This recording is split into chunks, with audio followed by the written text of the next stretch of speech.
Il dit, parle au cœur de mon peuple. Comme dans Ésaïe 40, verset 2. Parle au cœur de mon peuple. Crie-lui que sa servitude est finie. Voici, ce matin, je viens de la part de Dieu pour libérer ton cœur. J'aimerais qu'on lise ensemble Ésaïe 61, verset 1. Ésaïe 61, verset 1. L'Esprit du Seigneur, l'Éternel, l'Esprit du Seigneur, l'Éternel est sur moi. Car l'Éternel m'a oint pour porter une bonne nouvelle aux malheureux. Il m'a envoyé pour guérir ceux dont le cœur est brisé, pour proclamer aux captifs la liberté et aux prisonniers la délivrance. L'Esprit du Seigneur m'a oint pour porter une bonne nouvelle.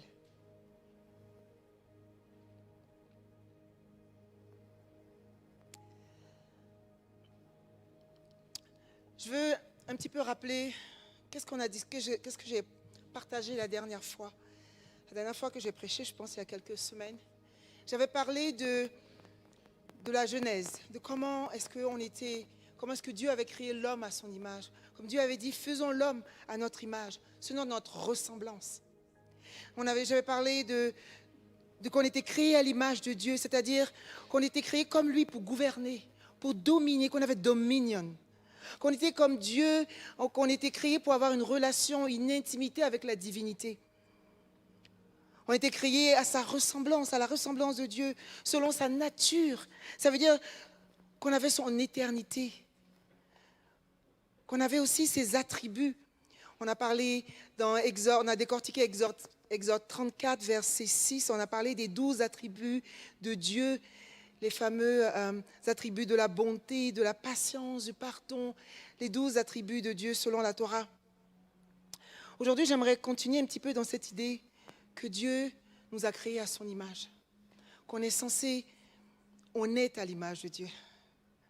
On a son DNA, on a sa nature. Et j'aimerais vous partager un aspect de la nature de Dieu que je crois important aujourd'hui. Je crois qu'aujourd'hui, il est un petit peu oublié dans nos vies. La Bible dit que le Seigneur Dieu est un. Le Seigneur Dieu est un.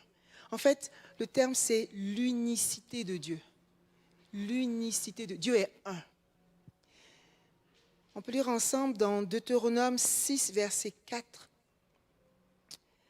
Dans Deutéronome 6, verset 4, ça dit « Écoute Israël, l'Éternel, notre Dieu, est un. » Malheureusement, la plupart des versions françaises, francophones, traduisent ce verset en disant « est seul Dieu ». C'est-à-dire, ils ont pris le mot « un » comme étant unique, seul. Et ils l'ont traduit comme ça dans les versions. Mais dans le texte hébreu, le mot en question ici qui dit « un », ça fait référence au chiffre 1, à la quantité 1. Okay? Et le mot, c'est « Echad », 1. L'Éternel est un. Mais qu'est-ce que ça veut dire, l'Éternel est un? Et c'est Dieu lui-même qui parle de lui en disant, il est un. On peut regarder aussi Job 23, verset 13, où il est parlé d'utiliser ce même mot, Echad. Dieu est un. Il est un. C'est vrai que, si je regarde les versions francophones, c'est vrai que Dieu seul est Dieu. C'est vrai qu'il y a une référence claire au monothéisme, au fait qu'il n'y a pas plusieurs dieux, le Dieu de la forêt, le Dieu de la savane, il y a un seul vrai Dieu et c'est l'Éternel. Mais on sait aussi depuis l'incarnation de Jésus que ce n'est pas juste ça. Que Dieu, quand il disait qu'il est un, il ne s'agissait pas juste de dire qu'il est le seul Dieu, il n'y a pas d'autre Dieu que lui. Il y avait une autre dimension, plus cachée, qui va se révéler avec l'incarnation de Jésus, où on sait que Dieu, en fait, il est en 3 personnes. On sait qu'il existe le Fils qui va descendre sur la terre, qui va se révéler, qui va se démontrer aux hommes, qui va montrer un aspect nouveau de la divinité. Que Dieu est aussi le Fils, que Dieu est aussi l'Esprit. Donc Dieu est un, mais Dieu est 3. Dieu est plusieurs. C'est pourquoi dans la Genèse, il dit « faisons l'homme ». C'est pluriel. Et dans les mots hébreux qui décrivent le nom de Dieu, il y a plusieurs noms de Dieu qui sont pluriels. Mais comment un Dieu pluriel dit qu'il est un? Mais qu'est-ce qu'il veut dire? Qu'est-ce que ça signifie? Nous sommes à la ressemblance de Dieu, je vous ai dit. L'unicité de Dieu. C'est un Dieu pluriel qui est un. Dieu est uni à l'intérieur de lui. Dans la divinité, il n'y a point de division, il n'y a point de séparation entre le Fils et le Père, entre le Père et le Fils et l'Esprit et le Fils. Il n'y a point de séparation, il n'y a point de distance, il n'y a point de différence. Il est un, ils sont tous ensemble, différentes personnes, mais un. Il y a une unité, une union, une authenticité. Jésus dira, celui qui m'a vu a vu le Père. Comment ça? Le Père est au ciel, tu es ici sur terre et tu dis que si je t'ai vu, j'ai vu le Père. Comment ça? Pendant que tu es sur terre, en même temps tu es au ciel. Mais comment ça? Qu'est-ce que tu veux dire?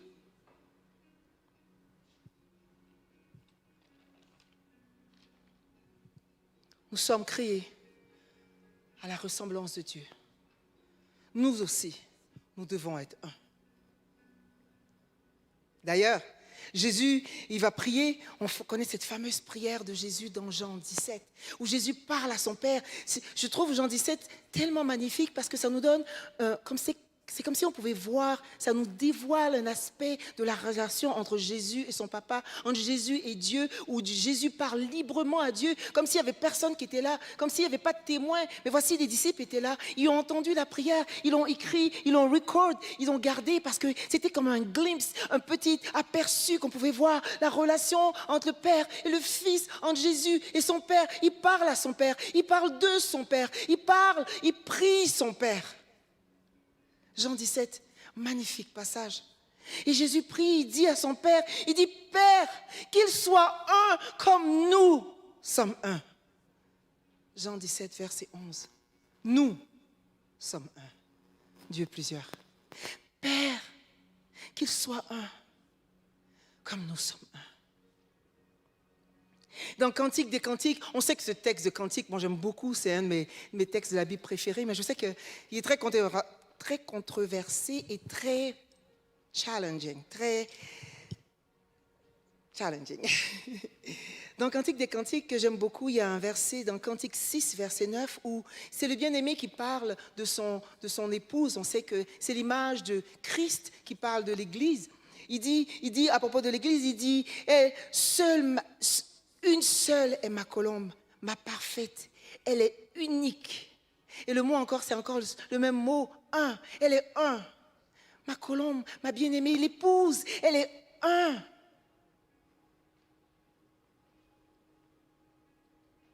Il y a tellement de passages qui parlent de cette unicité. Dieu n'a pas de division, il n'y a pas de conflit entre les différents aspects de sa personne. Il n'y a pas de conflit entre la bonté de Dieu et sa justice, entre sa volonté et ses actions, entre son amour et son jugement. C'est comme une montagne. Je peux être sur un versant de la montagne, je vois à un côté, je vois de la neige, je vois des arbres. Je me mets sur l'autre versant de la montagne, je vois peut-être des roches, je vois peut-être un côté plus sec de la montagne. Mais c'est la même montagne. Quelqu'un va dire non, non, non, non. Dieu, il est la forêt. Non, non, non. Dieu, il est la neige. Non, non, Dieu, il est le désert. Mais c'est tous des versants différents de la même montagne. Et pourtant, c'est la même réalité, c'est la même montagne. Il y a une seule montagne. Voyez-vous? Il n'y a pas de conflit. Je sais que parfois, nous, en tant qu'enfants de Dieu, on est en conflit avec les différents aspects de Dieu, avec sa bonté, avec ses jugements. On ne sait pas vraiment quel côté il faut prendre. Mais Dieu est un. L'unicité de Dieu, ça nous parle de paix. Dieu est en paix avec lui-même. Il n'y a pas de conflit, il n'y a pas de division. Il est en paix en dedans de lui. Il nous a créés pour être comme lui, pour être en paix en dedans. Nos actions, notre volonté, nos pensées ont été créées pour ne faire qu'une seule chose. Mais voyez-vous, quand je parle d'unicité de l'homme, je parle du fait que ce que je dis, c'est ce que je pense et c'est ce que je fais.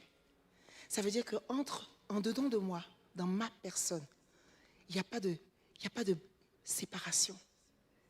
Je dis pas quelque chose à quelqu'un, puis dans mon cœur, c'est l'inverse que je pense. Je dis pas, je vais bien, et dans mon cœur, j'ai juste envie de pleurer. Je dis pas, Dieu est bon, et dans mon cœur, je dis, Dieu, il s'en fout de moi. Je ne viens pas faire une accolade à quelqu'un, et dans mon cœur, j'ai de la haine et je l'en veux. Vous comprenez? Ce que je dis et ce que je fais et ce que je pense, c'est la même chose. C'est un. Il n'y a pas un qui va dans un sens et l'autre qui va dans l'autre sens. Je ne suis pas divisée en moi-même. Je ne suis pas tourmentée en moi-même. Il n'y a pas de combat à l'intérieur de moi. Si je dis oui, c'est oui. La Bible dit que ton oui soit oui. Si je dis je suis d'accord avec toi, je le dis, je le pense et je pose un acte en fonction de ça. Il n'y a aucune séparation entre qui je suis à l'intérieur et qui vous voyez et qui je confesse que je suis. Je suis un, en parfaite harmonie avec qui je suis, avec mon identité, avec ma position, avec ma destinée, avec ma foi, avec mon intégrité. Je suis comme Dieu. Je n'ai pas double face. Je n'ai pas plusieurs personnalités. Je suis moi, créé à l'image de Dieu, destiné pour une œuvre merveilleuse. Le Seigneur avait planifié ma vie. Il a planifié mon destin. Il a même écrit d'avance des choses sur ma vie. Il a mis tout le long de mon parcours des bénédictions. Il a en réserve des richesses, la provision pour ma destinée. Le Seigneur a tracé tout. Les plans sont écrits dans ses livres. Il connaît le nombre des cheveux de ma tête. Le Seigneur a un plan pour moi. Il y a une route écrite pour moi. Il y a une voie pour moi. Je suis une personne à part entière avec une propre identité. Mais voyez-vous, en Éden, Dieu avait créé l'homme à son image. Il avait créé l'homme pour que l'homme soit comme lui, que l'homme domine, que l'homme soit un, qu'il soit en paix à l'intérieur, que l'homme sache qui il est, qu'il connaisse sa destinée, qu'il connaisse sa personnalité, qu'il connaisse son identité. Mais il s'est passé quelque chose en Éden. L'unicité de l'homme a été brisée par le péché. La faute d'Adam va emmener l'homme dans un territoire qui n'était pas celui que Dieu a prévu. L'homme va connaître la souffrance. La souffrance, c'est le résultat toujours d'un trauma. En Éden, il va se passer ce que moi j'appelle, version de Mêlée, le premier trauma. Le trauma de Éden. Drama in the garden. Voici le dictionnaire définit qu'est-ce que c'est qu'un trauma, qu'est-ce que c'est qu'un traumatisme. On dit qu'un traumatisme désigne les conséquences pénibles que peut entraîner le fait de vivre un événement éprouvant. Les conséquences pénibles qui sont entraînées par le fait de vivre un événement éprouvant. Ah, Adam et Ève ont vécu un événement éprouvant. Ils ont été chassés du jardin et de la présence directe du seul être qui les a engendrés, le seul être qui a pris soin d'eux, le seul être qui a tout pourvu pour eux. Il est dit que Dieu a créé des arbres fruitiers de toutes sortes de semences. Il a créé des compagnons, des animaux de toutes sortes. Tout ça pour Adam. Il a planté Adam dans un endroit magnifique où il y avait toute la provision pour lui. Il y avait tout ce dont il avait besoin. Il avait besoin de rien faire, Adam. Tout était donné. Grâce, la présence de Dieu, l'amour du Père, la communion totale avec un Dieu d'amour. Voici, il va être chassé. Imaginez. La seule chose que Adam connaissait, le seul être qu'il connaissait à part Ève, c'était Dieu. Il va être chassé de la présence de son Créateur, de celui qui lui a donné la vie, de celui qui s'occupait de lui. C'est comme si tu apprends un enfant, ton bébé, et tu le bootes de la maison, et tu le chasses. Reste loin de moi, tu ne peux plus être proche de moi. Mais je ne connaissais que toi. C'est toi qui m'as créé. C'est toi qui as voulu que je sois là. Et aujourd'hui, tu mets une épée en flamme pour empêcher que je m'approche de toi. Aujourd'hui, tu me repousses loin de la provision, loin de l'abondance. Tu me fais aller dans des lieux arides. Tu me dis qu'il faut que je travaille la terre afin d'avoir un fruit pour manger. Moi qui pouvais cueillir n'importe quel fruit. Voici, il faut que je gratte le sol. Il faut que j'endure le soleil. C'est un trauma incroyable. Un enfant chassé par son propre père. Qu'est-ce que tu ferais si ton père ne voulait plus de toi? Si tes parents te chassaient de la maison? Comment tu te sentirais? Comment tu vivrais ça? Ah, peut-être tu l'as déjà vécu. Peut-être. On va en parler plus tard. Trauma in the garden.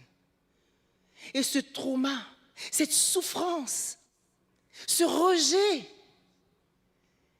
ça va créer une brisure dans l'unicité d'Adam. Quelque chose va être fragmenté en dedans de lui. Il va avoir une douleur. Une douleur. La mort a commencé à agir. Le curse, la malédiction a commencé à venir. La noirceur, la souffrance, le péché. Le trauma ouvre la porte à la souffrance. Le choc d'être rejeté loin de la présence de Dieu. Le choc d'être privé de la subsistance et de la provision divine. Ça entraîne la souffrance. Il est dit qu'Adam avait un dur labeur. C'était dur. La haine. Ses enfants vont s'entretuer. La haine va venir prendre racine dans son identité, dans qui il est à l'intérieur.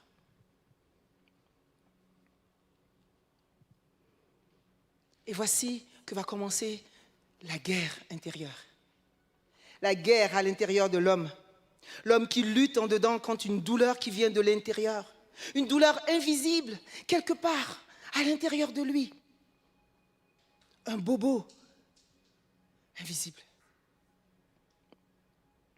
Vous savez, la souffrance a toujours son origine dans Satan. Toujours. Dans Luc 22, verset 31, Jésus va parler à ses disciples, il va dire, Satan vous a réclamé pour vous cribler. Satan, il vous a réclamé. Il n'y avait pas d'autre chose à faire. Il les a réclamés auprès de Dieu. Pourquoi? Pour les cribler. Satan veut que tu souffres. Si tu n'as pas compris ça, je vais te le dire ce matin. Il veut que tu souffres parce qu'il te hait, parce qu'il veut te détruire. Il veut amoindrir ta vie, il veut l'avilir. À chaque fois qu'on va dans la parole de Dieu, des gens qui sont aux prises avec des démons, ils sont avilis, ils sont honteux, ils sont pouillés dans des tombes, ils hurlent, ils vocifèrent, ils crachent, ils sont ignobles, ils sont nus, ils sont dépouillés. Il veut avilir la beauté de Dieu. Toi qui es fait à l'image de Dieu, à la ressemblance du Tout-Puissant, toi qui as une si grande destinée, voici Satan, ce qu'il désire, c'est te détruire et t'avilir. Et si tu es sauvé, peut-être il ne peut pas toucher ton salut, mais il peut rendre ta vie misérable. Combien de chrétiens vivent miséreux? Combien de chrétiens marchent comme si la vie chrétienne, c'était une lourdeur? Misérable. Mais sauvé. Il veut que tu souffres de n'importe quelle façon que ce soit. Il veut te détruire de toutes les façons qu'il a. Il cherche à te déstabiliser, à ôter ta paix à l'intérieur. Mais si tu n'as pas la paix à l'intérieur, si tu n'es pas capable de contrôler ce qui se passe à l'intérieur, si tu es tiraillé, s'il y a une guerre en dedans de toi, dans l'homme intérieur, comment pourras-tu accomplir les destinées de Dieu? Comment pourras-tu dominer et gouverner selon ce que le Seigneur attend de toi? Vous vous rappelez le peuple d'Israël quand il est arrivé devant la terre promise? Il a refusé d'y entrer. Parce qu'il était tiraillé en dedans de lui, il avait peur. Il dit, ce sont des géants, ils vont nous détruire.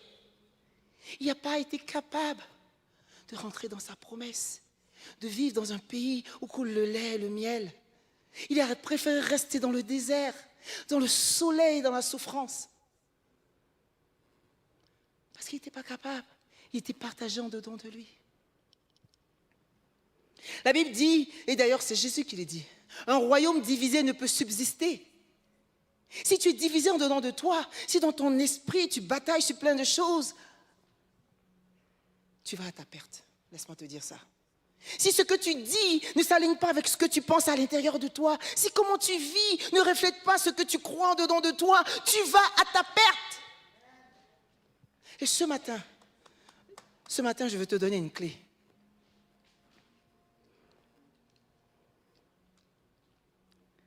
Je veux te montrer le chemin pour devenir un. Il y a un maxime qui est attribué à Philippe II de Macédoine. C'était le père d'Alexandre le Grand, qui dit « diviser pour mieux régner ». Diviser pour mieux régner. C'est exactement le plan du diable.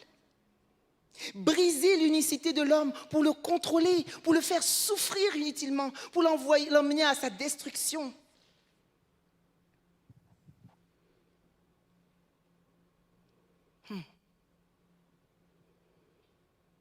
Il existe une différence entre ce que tu penses dans ton cœur et ce que les autres voient et ce que tu dis. S'il existe une différence entre comment tu es et qu'est-ce que tu crois.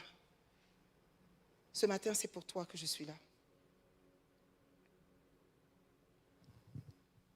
Ce matin, c'est pour toi que je suis là. Le mot qui décrit le mieux ce combat à l'intérieur, cette brisure entre les différents aspects de ma personnalité intérieure, de mon esprit, de mes émotions, de mes actes. Le mot qui détruit le mieux, c'est le mot tourment. Savez-vous ça? Le mot tourment. Le tourment, c'est une âme qui est aux prises avec un manque d'unicité. Une âme qui est instable, qui est irrésolue, qui est inconstante, qui est tout le temps dans le doute, dans la peur, dans la crainte. Savez-vous que la Bible dit 365 fois au moins « ne crains pas ». C'est l'expression qui est le plus répétée dans la parole de Dieu. Ça veut dire qu'il y a un « ne crains pas » par jour. 365 fois. Ne crains pas, n'aie pas peur. Parce que la peur, c'est quelque chose qui brasse, qui tourmente, qui n'est pas stable, qui me fait vaciller. J'aimerais qu'on lise ensemble Jacques. Jacques, chapitre 1, au verset 5. L'apôtre Jacques va parler des gens qui sont double-minded, qui sont hésitants.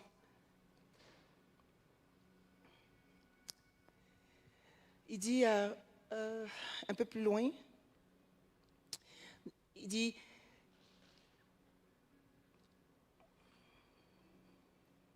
il faut cependant qu'il demande de la foi, sans douter, car celui qui doute ressemble aux vagues de la mer agitées et soulevées par le vent. Qu'un tel homme ne s'imagine pas obtenir quoi que ce soit du Seigneur. Son cœur est partagé. Il est inconstant dans toutes ses entreprises. Son cœur est partagé. Son cœur est partagé. Est-ce que ton cœur est partagé? Combien de fois tu te retrouves pris? Tu te sens en prison, tu te sens mal pris. Tu n'oses pas dire vraiment ce que tu penses. Tu n'oses pas exprimer vraiment ta pensée. Tu ne te sens pas libre de le dire. Tu ne te sens pas libre de te montrer tel que tu es. Tu es obligé de jouer le jeu, d'avoir des faces, de faire semblant. Tu es pris. Tu n'es pas libre. Tu t'encages à l'intérieur de toi. Oui, c'est sûr, ce n'est pas une cage que les gens voient. Peut-être personne ne s'en aperçoit. Peut-être que tu dis les bonnes paroles, tu as tous les bons versets, tu as les bons post-stickers sur Jésus. Mais tu n'es pas libre en dedans de toi. Tu te sens limité. Tu tournes dans toutes sortes de cercles. Ta vie, c'est une répétition d'échecs, une répétition de craintes. Tu as peur de toutes sortes de choses. Tu as peur de ce que les gens vont penser. Tu as peur de ce qui peut t'arriver demain. Tu as peur de manquer. Tu as peur, tu es aux prises avec toutes sortes de craintes. Tu as peur des hommes.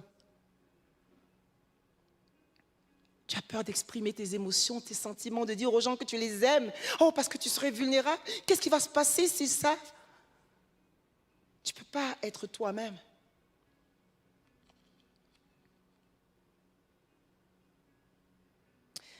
En fait, la stratégie de l'enfer pour nous ébranler, pour enlever notre unicité est très simple. Tellement simple Et c'est incroyable de voir comment elle marche depuis des siècles. Ça fait des siècles que ça marche. Satan, il n'est pas compliqué. Il prend des choses très simples. Qu'est-ce qui s'est passé? On va regarder un petit peu qu'est-ce qui s'est passé en Éden. Ce qui s'est passé, c'est que le serpent, il va insérer une pensée, il va donner une pensée à Ève, il va faire croire à Ève que c'est elle qui a cette pensée. Donc, Ève va recevoir une pensée, elle va se dire, oui, c'est vrai, c'est ce que je crois, mais c'est une pensée étrangère qui n'est pas d'elle. Donc, tout le reste de son corps, il ne reconnaît pas ça comme étant Ève. Donc, il faut se dire, il y a quelque chose qui ne marche pas là. Il y a quelque chose de nouveau qui arrive dans notre personnalité, dans notre façon de voir, puis ce n'est pas vraiment nous. Donc, peut-être qu'on va essayer de s'ajuster. Donc, toute la personnalité va s'adapter, va s'ajuster pour intégrer cette nouvelle pensée. Je sais que c'est très, très théorique. On va aller très clair.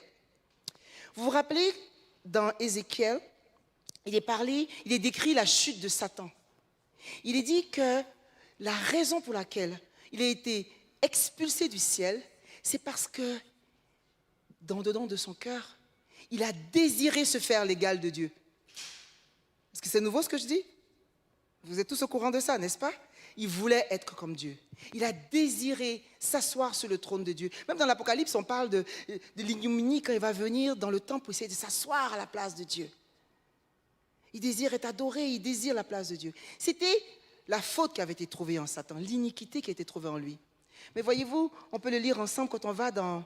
Je vais le lire. Quand on va dans la Genèse, quand Satan se présente à Ève pour la première fois, qu'est-ce qu'il lui dit? Il dit, Dieu ne veut pas que vous soyez comme lui. À quel moment il a été dit que Ève voulait être comme Dieu? Elle était déjà comme Dieu. Dieu l'avait créée à son image. La Bible ne dit pas que Dieu a créé Satan à son image. Ève était déjà comme Dieu. Alors elle n'avait pas ce désir de devenir Dieu. Elle n'avait pas ce désir. Ça ne venait pas d'elle, cette pensée. Ce n'était pas d'elle. C'était directement la volonté de Satan. C'est lui qui voulait être comme Dieu. C'est lui qui désire être à la place de Dieu. Et il a fait croire à Ève que c'était ce qu'elle désirait et que si elle voulait être comme Dieu, puisqu'elle voulait être comme Dieu, il fallait qu'elle mange de cette arbre afin d'être parfaitement égale à lui comme elle le veut. Hein? Tu veux être comme Dieu, n'est-ce pas? Mais tu as juste à manger là, tu seras comme lui. Mais le truc, c'est que non, elle ne voulait pas être comme Dieu. Ce n'était pas un désir qui venait d'elle. C'était une pensée directe du cœur de l'enfer qu'il a intégrée et Ève était là. Ah oui, c'est vrai, ce serait bien, je veux être comme Dieu. Oui. She agreed on it. Elle a accepté cette pensée, pensant que oui, c'était elle. C'est vrai. C'était déjà arrivé des fois de penser que, ah oui, c'est vrai, c'est moi qui pense comme ça. Je suis vraiment croche, hein. Oui, c'est vrai. C'est très simple. Faire croire à quelqu'un que c'est sa pensée à lui. Et alors tu ne sais plus si c'est toi ou si c'est quelqu'un d'autre. Non, tu es convaincu que c'est toi qui penses ça. Et puis là, tu vas ajuster tout ton comportement. Tu vas changer ta façon de vivre pour t'adapter à cette pensée. Il fallait que tu deviennes comme Dieu. Alors tu vas changer de comportement. Tu vas décider de entraver les règlements de Dieu. Tu vas décider d'aller manger l'interdit. Parce qu'il faut que tu deviennes comme Dieu. C'est ce que tu désires. Elle a modifié son comportement pour l'ajuster à cette pensée. Est-ce que vous voyez la stratégie de l'enfer? Il a fait croire une fausse pensée. Et elle-même, elle a modifié son comportement, ajusté toute sa personnalité, modifié toute sa destinée à cause d'une pensée qui n'était même pas d'elle. Qu'est-ce qui se serait passé si elle avait dit non, je ne veux pas être comme Dieu? C'est pas vrai, je n'ai jamais pensé ça. Il a dit qu'on était ses enfants.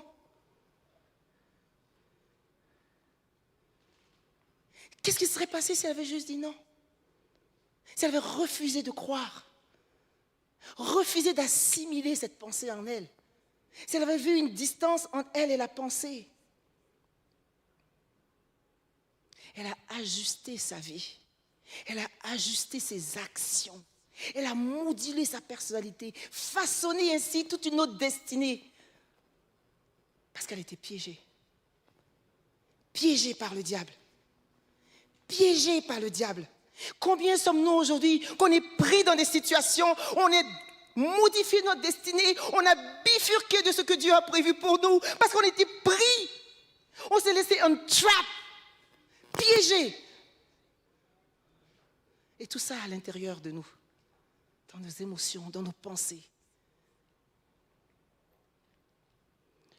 Tu sais, je suis dans les églises évangéliques, on dit, on chasse les démons. On chasse les démons. Oui, c'est bien de chasser les démons. Et oui, il faut chasser les démons. Mais savez-vous, Jésus n'est pas juste venu chasser les démons. Il est venu guérir quelque chose en nous. Il est venu nous réconcilier. La Bible dit qu'il nous a donné le ministère de la réconciliation. Il nous réconcilie avec nous. Il restaure quelque chose en nous. Il est venu guérir quelque chose parce que tu ne peux pas chasser un démon qui te fait croire que c'est toi. Comment elle aurait chassé le démon de la pensée que je veux devenir comme Dieu?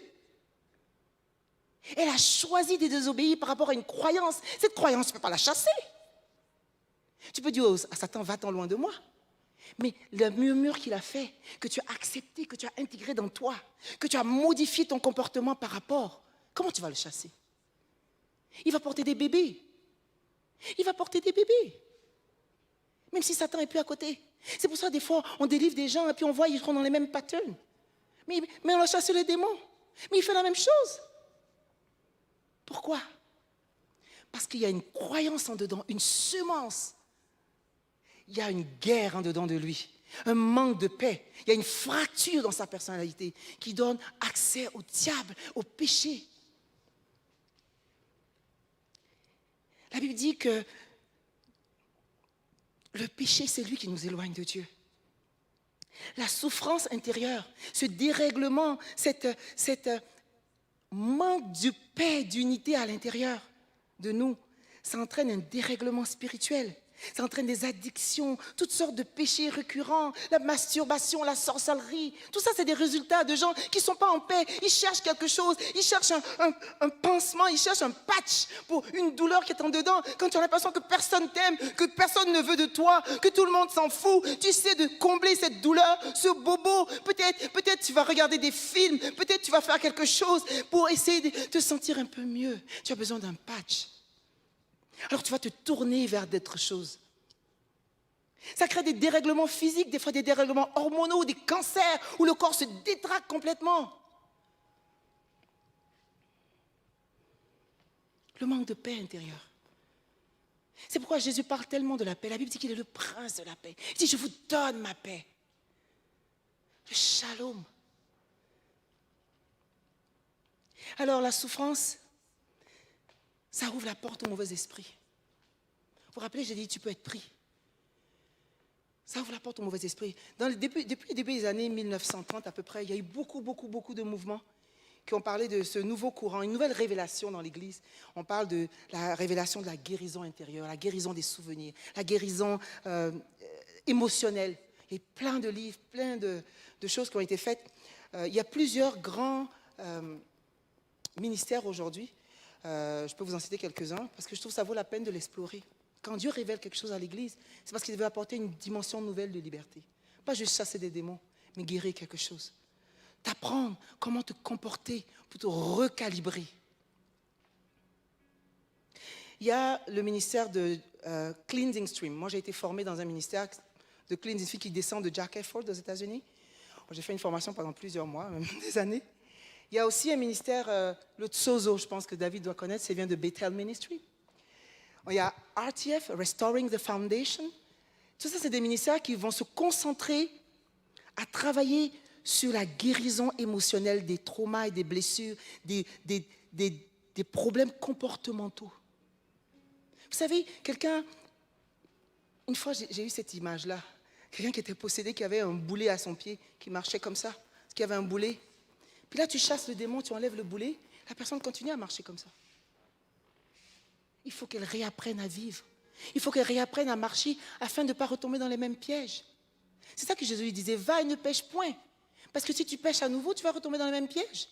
Mais si tu te comportes de la même façon, tu vas avoir les mêmes conséquences. Tu fais les mêmes actes, tu auras les mêmes conséquences. J'ai beau chasser le démon aujourd'hui, si tu fais la même chose que tu as fait pour l'avoir, il va revenir. Et des fois, il va revenir pire. Donc il faut que tu identifies qu'est-ce qui fait rentrer ce démon. Une fois qu'on a fermé la porte, tu sais que c'est une porte à ne pas ouvrir. Et c'est là que vient quelque chose de précieux que je trouve qu'on a perdu aussi beaucoup dans l'Église. C'est le don de discernement. La Bible dit que c'est un des dons du Saint-Esprit. On aime le parler en langue. On aime les prophéties, on aime la guérison. Mais il y a des dons dans les dons. Le discernement des esprits. Comment discerner ce qui ouvre la porte à des tourments? Comment discerner ce qui est de moi et ce qui n'est pas de moi? Comment savoir? Tu n'as pas besoin de faire 40 jours de jeûne, 20 ans de délivrance. Tu as juste besoin de dire non à une pensée. And that's it. Imaginez la liberté comme ça. Juste non à une pensée. J'ai tellement de beaux témoignages sur la guérison intérieure. Avant de continuer, je vais peut-être vous en donner, pour vous donner un peu un goût à rechercher ça. Des choses que j'ai vues, moi. J'ai une de mes amies, une de mes grandes amies que j'aimais énormément, une chrétienne, convertie, très jeune. Elle avait un problème. Elle n'est pas capable de tolérer que les gens soient proches d'elle. Vous savez, des gens qui ils veulent vous aimer, mais pas trop. Donc, elle n'était pas capable d'avoir des relations même avec un homme, d'avoir un petit copain, un fiancé, parce qu'elle n'était pas capable, elle ne supportait même pas qu'on la touche, qu'on la prenne dans ses bras. Elle dit, c'est comme ça l'énerve, elle devient comme elle tremble, elle sait qu'elle n'aime pas ça. On n'a jamais su pourquoi, mais c'était comme ça. Elle était super gentille, super bonne chrétienne, enseignante à l'école de l'école des enfants, investie dans le Seigneur, mais elle ne pouvait pas avoir de copain. Elle avait 30 ans passés, presque 40 ans, pas de relation avec aucun homme, parce qu'elle n'est pas capable de la proximité. Elle a 2, 3 amis, that's it. Et quand on a commencé à vivre les renouveaux avec la guérison intérieure, on a commencé à prier pour elle. D'ailleurs, quand je faisais ma formation sur le cleaning steam, on priait pour elle. Et des fois, on commençait à prier pour elle au nom de Jésus. Seigneur, libère-la complètement. Puis elle commençait à shaker, à bouger. Oui, on chassait les démons. On a chassé, je ne sais pas combien de fois le démon. Mais ça ne changeait pas. Puis un jour, on était à une conférence. J'ai eu à cœur de dire, c'est quoi? Seigneur, Saint-Esprit, révèle-nous. Qu'est-ce qui se passe? Et savez-vous, elle était dans la présence de Dieu au beau milieu de la louange. Puis elle ne bougeait plus. Pendant tout le temps. Et puis après, on lui dit, qu'est-ce qui se passait? Elle dit, elle s'est rappelé un souvenir de son enfance qu'elle avait. Elle ne savait même pas qu'elle avait.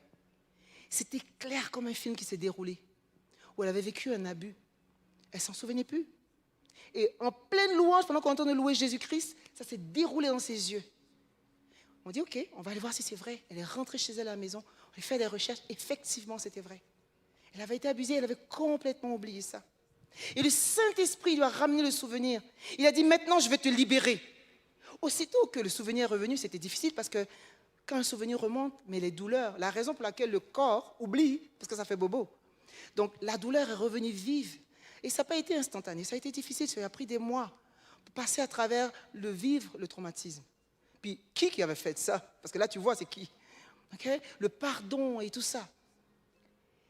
Mais quelques mois après, elle était complètement libre. Aujourd'hui, elle est mariée, 3 enfants. Vous savez le mari qu'elle a eu, comment Dieu est bon. Dieu lui a donné un homme qu'il a épousé. Il venait de se... En tout cas, je ne vais pas raconter l'histoire, mais il a donné un homme qui était en amour avec elle, complètement en amour. Un homme tellement doux. Ils se sont mariés. Il est resté avec elle pendant des mois avant d'être capable de consommer le mariage. Il attendait. Elle dit tous les soirs qu'elle prenait dans ses bras, il la serrait un peu plus. Des mois. Combien d'hommes connaissez-vous qui vont attendre qu'elle soit prête? Un parfait cadeau. Elle dit, mais mon papa du ciel, il m'a fait un parfait cadeau. Il a guéri mon cœur, il m'a donné ce dont j'avais besoin. C'est pas merveilleux? Elle s'est mariée très tard. Mais elle a vécu quelque chose de merveilleux parce qu'elle sait que c'est Dieu qui l'a fait. Ce n'était pas les chassements des démons, ni les jeûnes. Le Saint-Esprit a fait remonter quelque chose pour l'enlever. Dieu guérit nos cœurs, il guérit nos souvenirs. Dieu veut nous restaurer. Il ne veut pas l'avoir marché comme ça. Seigneur dit, je ne veux pas que tu continues ta vie comme ça. Je ne veux pas que tu sois toujours seul, que tu te sentes seul, isolé, embarricadé dans ta vie, dans ton cœur. Je veux que tu sois libre. J'ai une destinée pour toi. J'ai de bonnes choses pour toi. Demande-moi.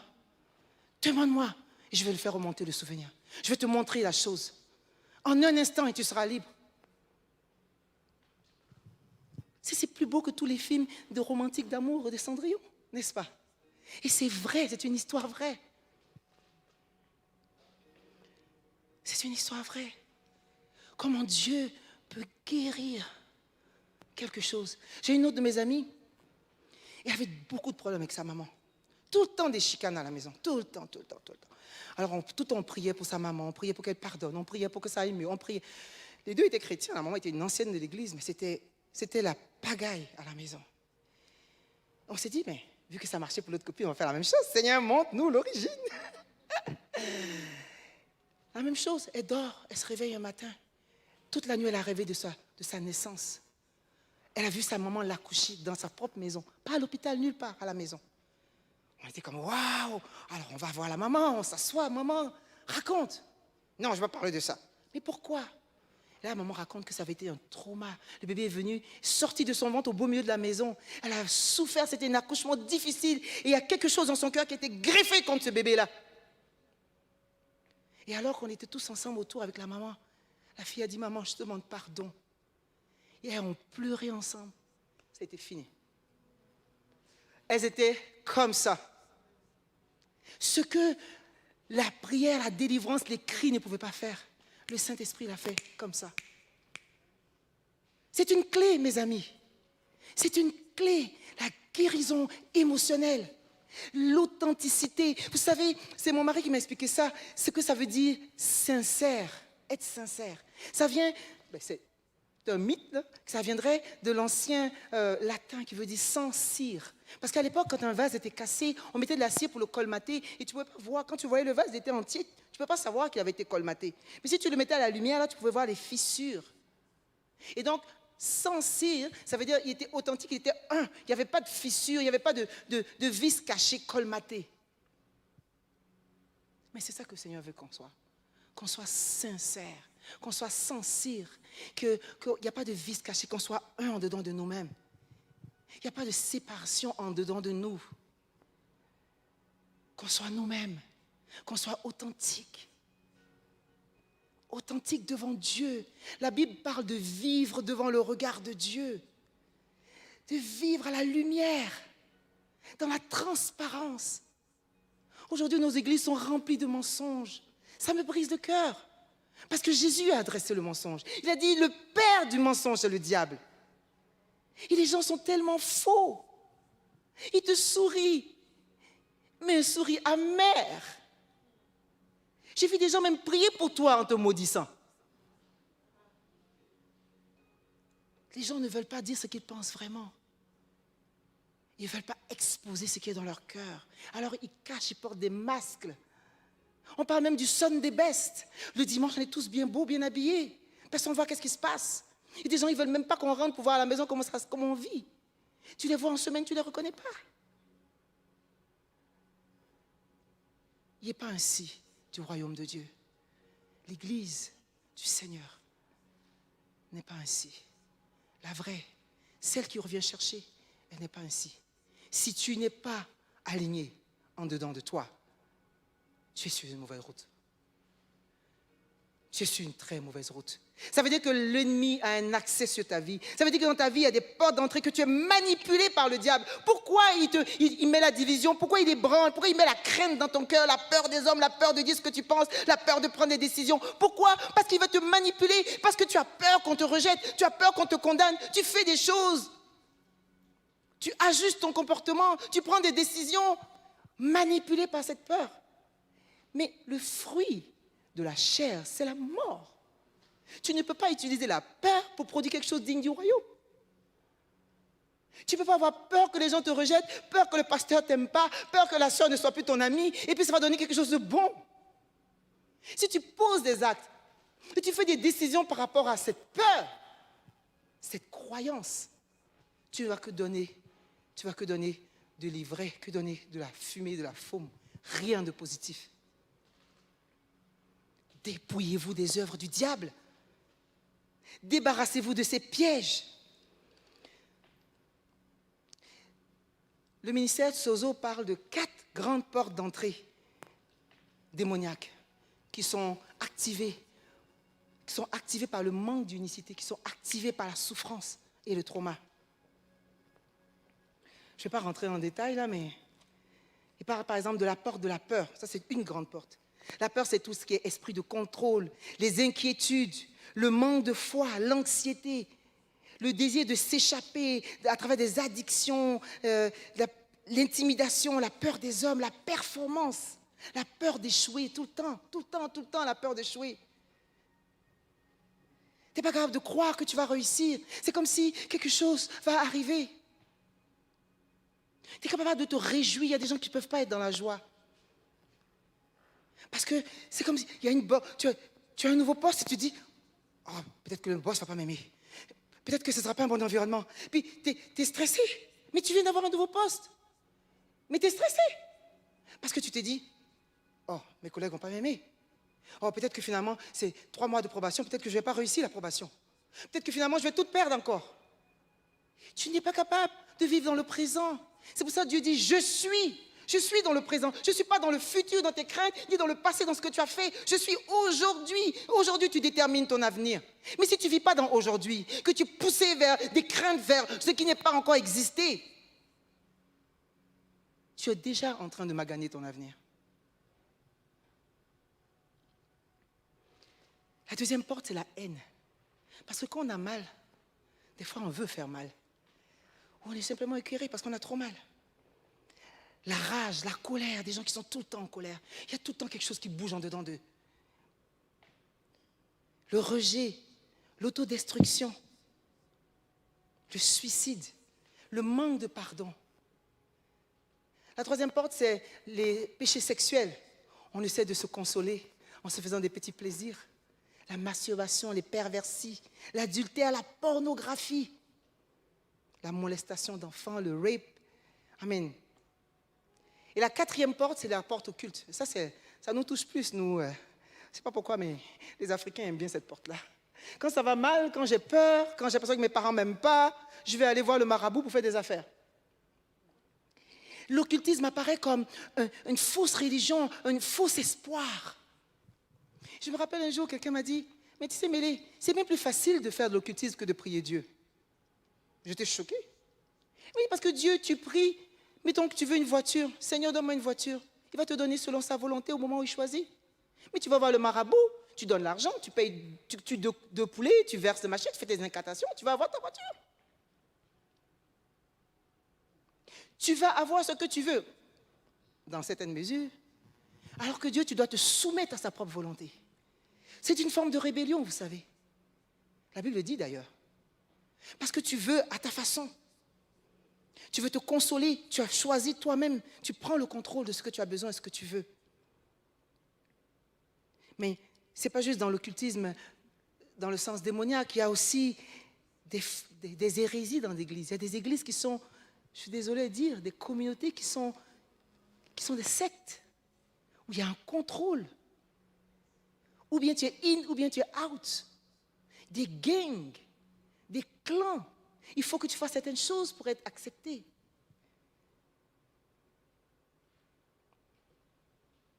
Les 4 portes, ça c'est selon Sozo. Toujours est-il que le principe est le même. Je souffre à l'intérieur, je suis en turbulence à l'intérieur de moi, j'ouvre des portes à l'ennemi, l'ennemi vient dans ma vie et me manipule.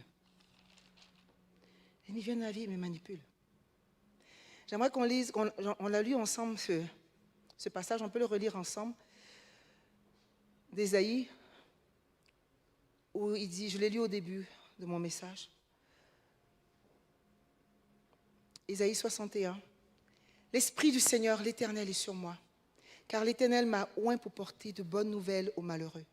Il m'a envoyé pour guérir ceux dont le cœur est brisé et proclamer aux captifs la liberté et aux prisonniers la délivrance. » Le Seigneur m'a montré quelque chose.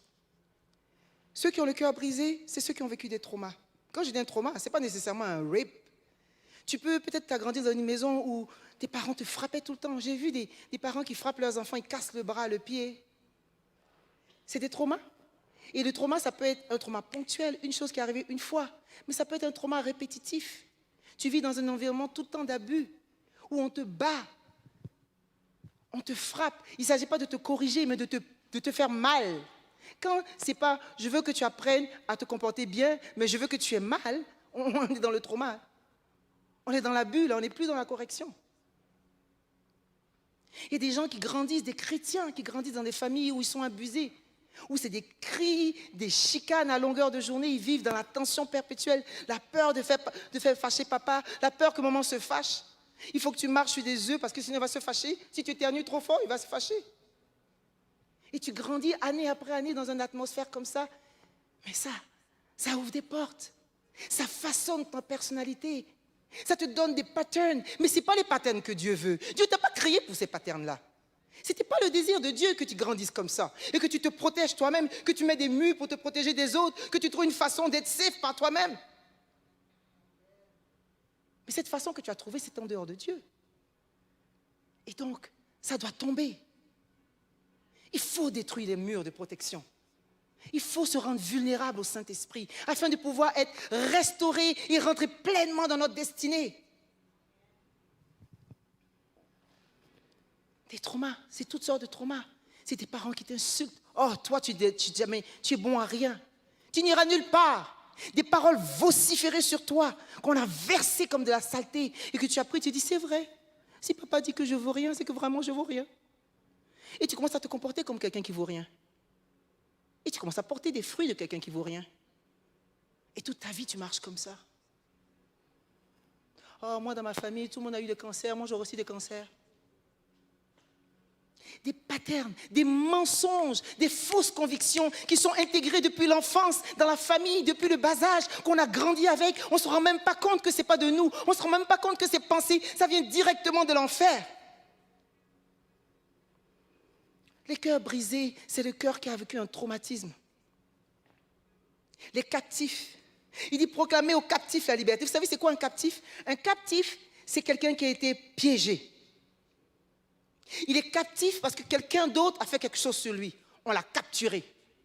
Donc lui, il est le gars qui a été piégé là, qui a été victime de quelque chose. Et lui, il doit lutter contre le non-pardon, contre la haine, parce qu'il en veut à la personne, la situation dans laquelle il est. C'est injuste, ce n'est pas de sa faute. Quelqu'un d'autre a fait quelque chose et s'est rendu là. Il est aux prises avec le non-pardon. Et le captif, c'est celui qui va croire à des mensonges par rapport à Dieu. Dieu s'en fout de moi, Dieu m'a oublié, Dieu aime tout le monde sauf moi, Dieu n'a pas le temps pour moi, Dieu est trop occupé ailleurs. Ce n'est pas vrai que Dieu est toujours avec moi. Il a un problème. Il a un problème d'incrédulité par rapport à Dieu. Pourquoi? Parce que dans son cœur, il y a une brisure. Dieu ne l'a pas protégé. Il n'a pas été protégé comme il se doit. Si Dieu était vraiment son Dieu, si Dieu était vraiment bon, il n'aurait pas permis. Comment ça se fait, Dieu a permis? Il y a quelque chose qui ne va pas. Peut-être quelque chose qui ne va pas en dedans de lui. Alors il vit, il est aux prises avec des choses dans son cœur. Il est mal partout où il va. Il dort la nuit, ça ne va pas. Sa vie est un cycle perpétuel de choses qui recommencent. Il dit, proclamez aux captifs la liberté. Il y a une issue dans ton combat. Il y a une issue dans ton combat. Il y a une issue dans ton combat. Tu peux invoquer le Dieu de Dieu. Tu peux lui demander de te révéler la porte et la fermer. Tu peux demander l'esprit de discernement afin de te débarrasser toi-même des pièges de l'ennemi et de recalibrer ta vie. Le Seigneur t'appelle. Il revient. Il est temps pour toi que tu marches droit. Il est temps pour toi que tu arrêtes de claudiquer. L'Esprit du Seigneur m'a envoyé pour annoncer, proclamer aux captifs la liberté et aux prisonniers la délivrance. Qu'est-ce que c'est qu'un prisonnier? La différence entre un captif et un prisonnier. Le captif, on l'a capturé. Le prisonnier, il paye pour quelque chose qu'il a fait. Tu as volé, tu vas en prison. C'est la conséquence de ton propre péché. Le prisonnier paye pour ses propres fautes. Et ça veut, c'est quoi la tentation du prisonnier? Le prisonnier croit des mensonges sur lui-même. Moi, de toute façon, je ne vais jamais réussir dans la vie. Je ne pourrai jamais aller plus loin que le secondaire. Moi, de toute façon, je ne ferai jamais mieux que mon père.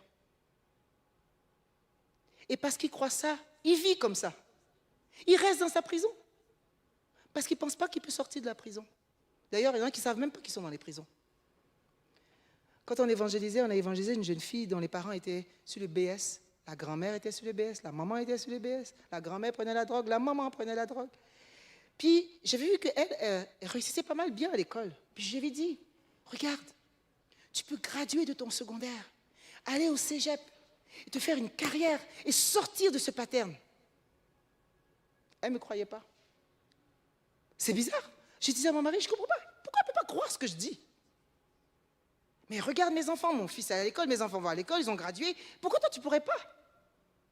Elle ne me croyait pas. Savez-vous ce qu'elle a fait? En dernière année de secondaire, elle est tombée enceinte avec un gars qui lui a dit, je t'aime, je vais te marier.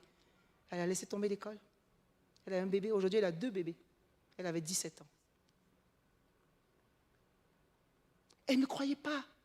Elle avait de superbes notes, mais elle n'était pas capable de croire. Et aujourd'hui, ses 2 enfants, elle est divorcée, elle est sur le BS. Je l'ai vue.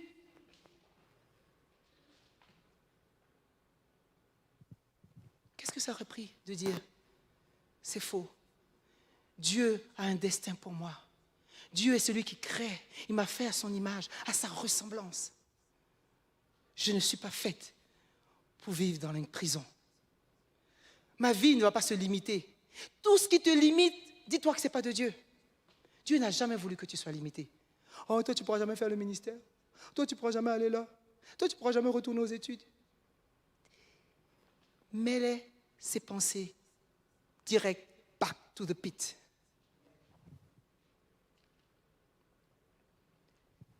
Cette pensée n'est pas de toi. Et si Ève avait réalisé, je n'ai jamais voulu être comme Dieu. Je n'ai jamais voulu me mettre sur le trône de Dieu. Ce n'est pas moi, ça. Combien de fois je me suis assise dans ma chambre, puis j'ai commencé à réfléchir, puis, mais non, mais c'est pas toi. Ou je battais avec moi-même, mais oui, mais moi j'aime Dieu, mais. Et puis tu te rends compte, mais non, c'est pas vrai, c'est pas moi. Arrière de moi, Satan. Vous voyez le discernement? C'est exactement ce que Jésus a fait. Speak the truth. Quand Pierre a parlé, Jésus a discerné l'esprit derrière. Il a dit, arrière de moi, Satan.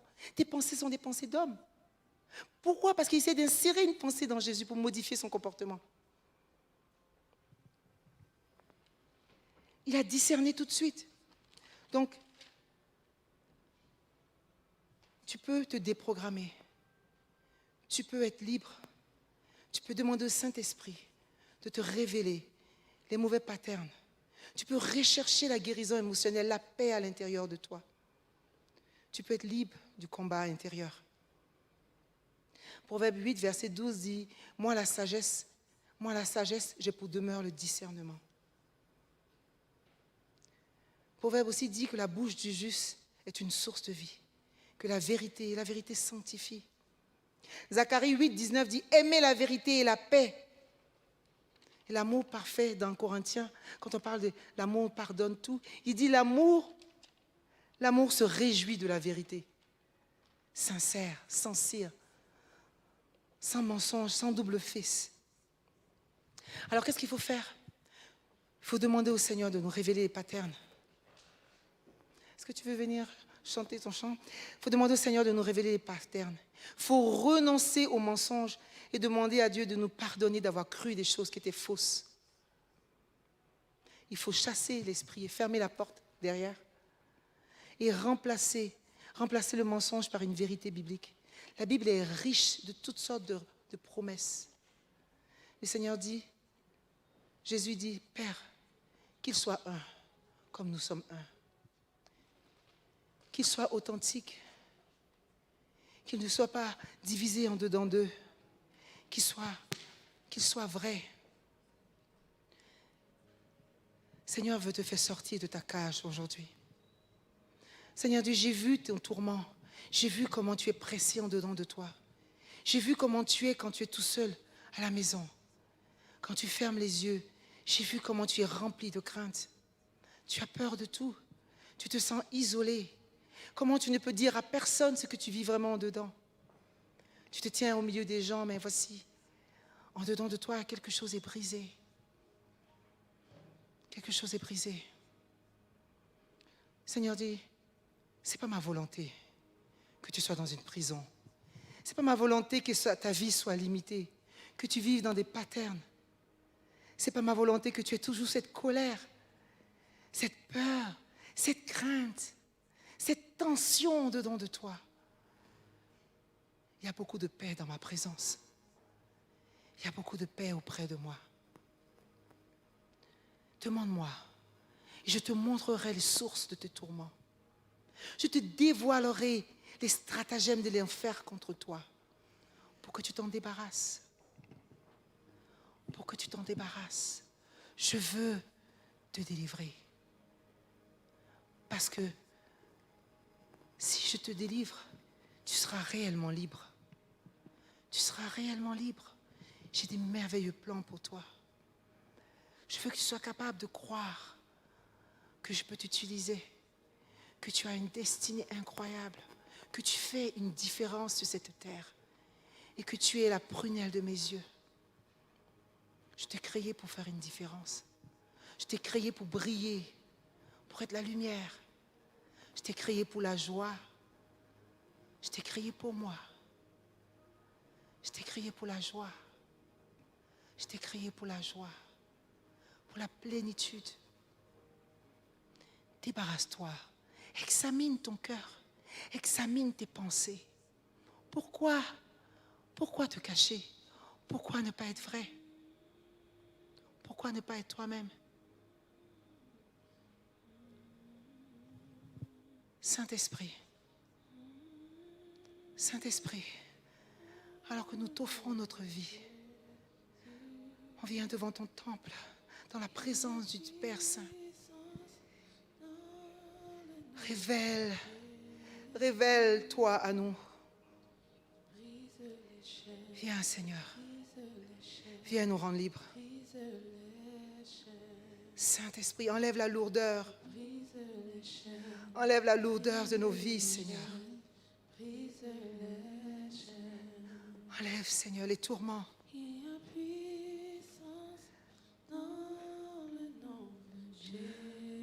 Peut-être qu'il y a tellement de voix dans ta tête que tu ne sais même plus. Tu ne sais plus qu'est-ce qui est toi, qu'est-ce qui n'est pas toi. So messed up. So messed up. Il y a comme des fourmis dans ta tête. Tes pensées s'en vont dans tous les sens. Tu essaies de lire un livre, tu n'es même pas capable de te concentrer.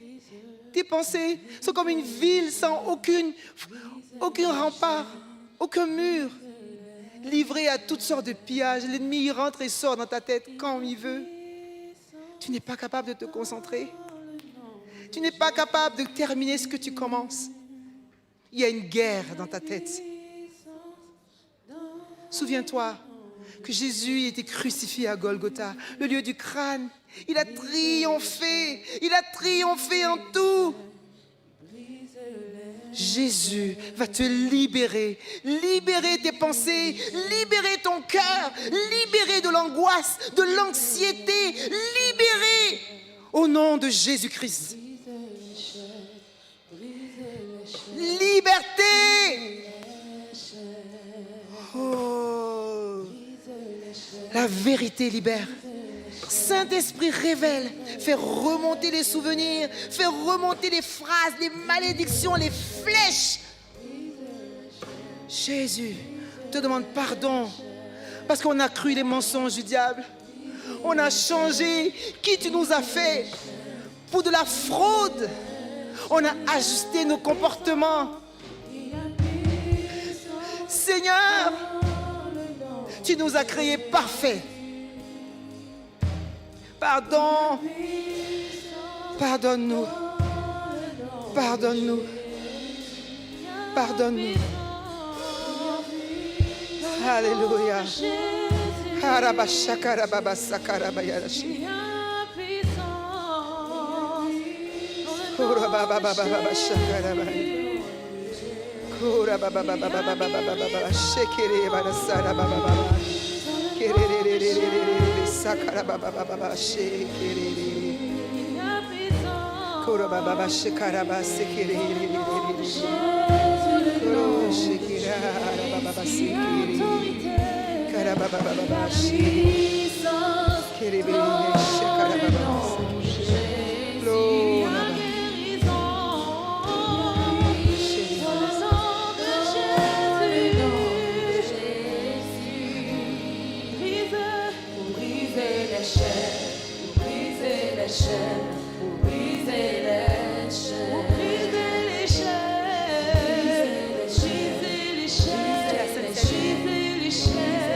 Alors, ça tombe bien aujourd'hui.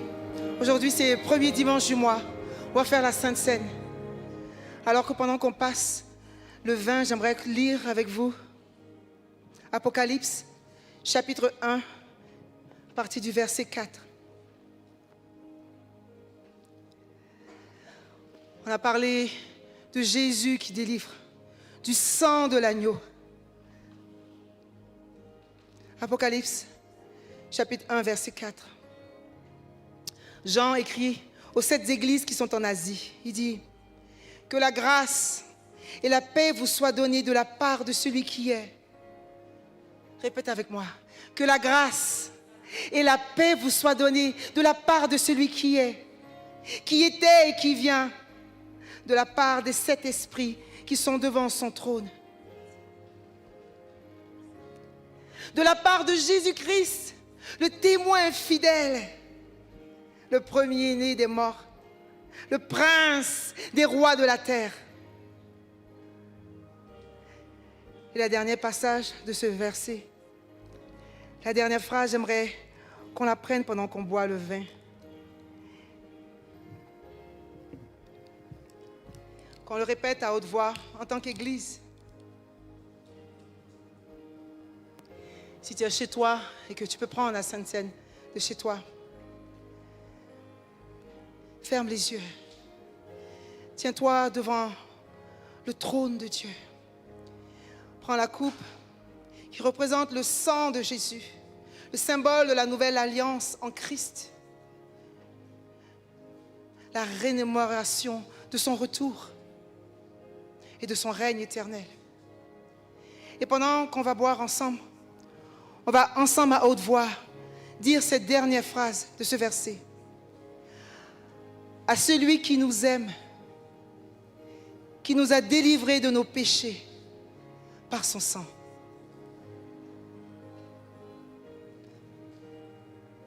À celui qui nous aime, qui nous a délivrés de nos péchés par son sang. À lui soit la gloire pour les siècles. Amen.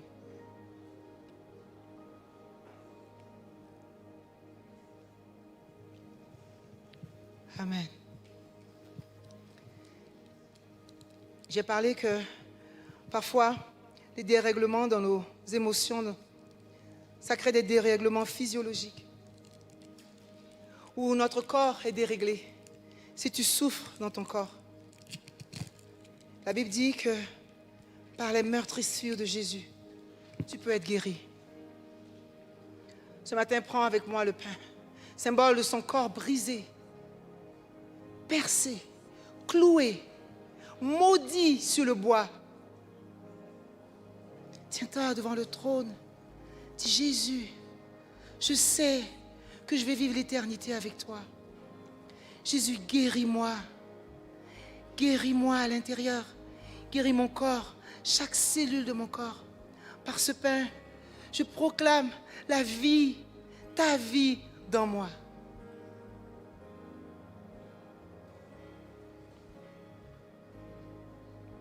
Je confesse que ton sang est puissant pour me guérir, pour me restaurer. Je confesse que je suis une nouvelle créature en toi. Voici, les choses anciennes sont passées et le sang de l'alliance coule sur mon corps, sur chaque cellule. La lumière de ta vie brille à travers mon corps. Je suis le temple de ta présence. Alléluia. Alléluia. Alléluia. Pendant qu'on chante encore une dernière fois, pour terminer ce culte, n'oublie pas d'apporter ton offrande au Seigneur. N'oublie pas de donner, de semer pour le royaume de Dieu. De semer pour le royaume de Dieu. Retourne au Seigneur un peu de ce qu'il t'a donné. Alléluia. Gloire à Jésus. Il y a puissance. Alléluia. Dans le nom de Jésus, il y a puissance. Il y a puissance. Dans le nom de Jésus. Alléluia. Il y a puissance. Dans le nom de Jésus. Il y a puissance. Dans le nom de Jésus,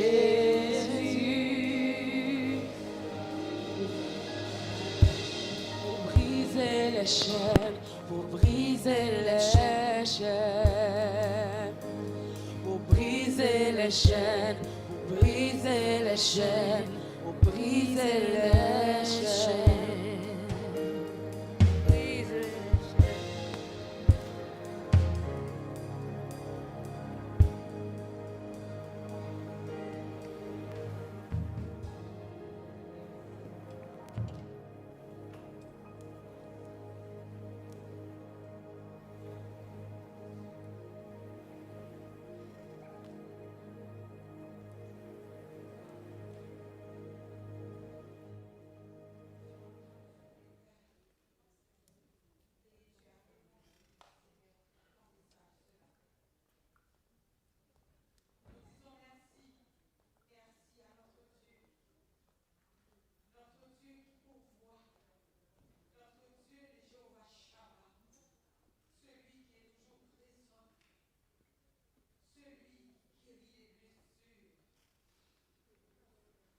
Ce matin, il nous a parlé.